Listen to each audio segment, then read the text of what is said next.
जी, कब से ये आप दुकान यहाँ लगा रहे हैं? मेरा दुकान करीब 30 साल हो गया सर। 30।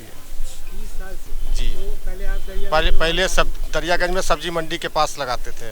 तो वो बेहतर था या यहाँ पर ही अच्छा जगह है? बेहतर वही था जी। वहाँ ज़्यादा दुख वहाँ पर एक्चुअली जो है चलते फिरते ग्राहक रुक जाते थे और आराम से देखते थे, पर गाड़ी लगाने की सुविधा था, गाड़ी लगा करके खरीद ले जाते थे। यहाँ पर जो है थोड़ा सीमित हो गया ये। जो आता है हाँ। तो किताब खरीदने के ही मूड से आता है तो आता है। जी जी जी। बाकी आने जाने वाला आदमी। नहीं, वो नहीं आते।